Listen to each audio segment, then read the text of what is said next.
أصل التوحيد وما يصح الاعتقاد عليه يجب أن يقول آمنت بالله وملائكته وكتبه ورسله واليوم الآخر والبعث بعد الموت والقدر خيره وشره من الله تعالى والحساب والميزان والجنة والنار حق كله.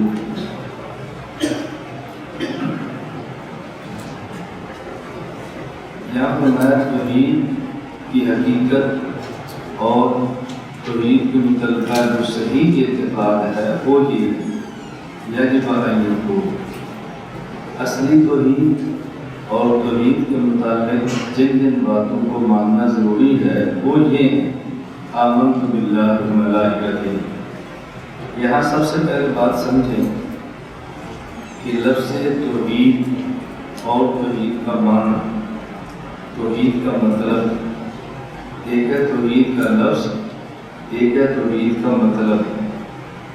جو ظاہری اور معمولی سطح کے لوگ ہیں وہ الفاظ پہ جھگڑتے ہیں، مطالب پہ نہیں جھگڑتے، اور جو اہل فقہ اور تفقہ فی الدین کے حاملین ہیں وہ الفاظ پہ نہیں جھگڑتے، مطالب پہ غور کرتے ہیں. ہم نے دیکھنا ہے کہ ہمارا تعلق کس طبقے سے ہے، ظاہر دین اصحاب ظواہر سے ہے یا حاملین فقہ سے تعلق ہے.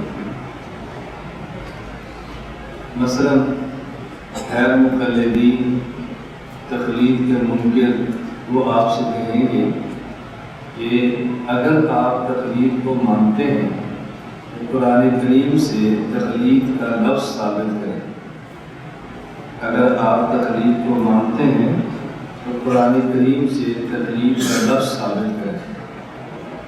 اور بس اوقات عوام میں چیلنج دیں گے کہ پورے قرآن کریم سے اگر مقلدین تقلید کا لفظ ثابت کریں، یہ گاڑی کی چابی ہمارے پاس ہے، یہ لے لیں، میرا مدرسہ لے لیں، میری مسجد لے لیں، میں مسلک بدل دوں گا، ہمارا چیلنج ہے. اب ہم نے چونکہ اپنے افراد کی ذہن سازی نہیں کی ہوتی وہ پریشان ہو جاتے ہیں، ہم نے خود پڑھا نہیں ہوتا ہم بھی پریشان ہو جاتے ہیں.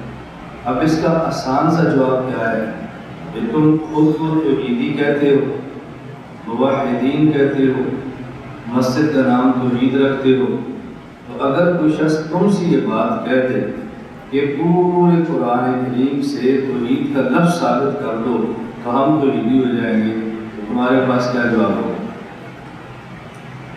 اگر تقلید کے لیے تقلید کا لفظ ضروری ہے تو کوئی شخص کہہ دے کہ توحید کے لیے توحید کا لفظ ضروری ہے تو آپ کون سے قرآن سے توحید کا لفظ لاؤ گے؟ اب جو جواب آپ کا ہوگا وہی جواب ہماری طرف سے بھی سمجھ لو. جن نے کہنا ہے کہ قرآن کریم میں ایاک نعبد دیکھو توحید ہے، وایاک نستعین دیکھو توحید ہے.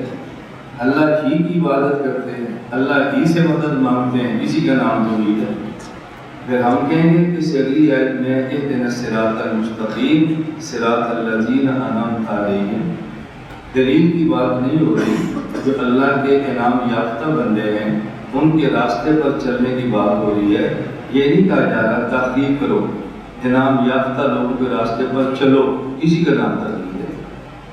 تو اگر سورۃ الفاتحہ میں توحید کا لفظ نہیں ہے، توحید کا مطلب اور معنی ہے، تو اس سے اگلی آیت میں تقلید کا لفظ نہیں ہے، توحید کا مطلب اور معنی ہے.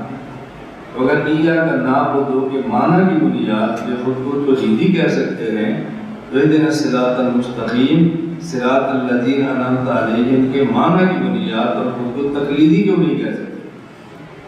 تو اس لیے الفاظ کی جنگ چھوڑو، حقائق کی جنگ دیکھو، معنی اور مطالب کو دیکھو.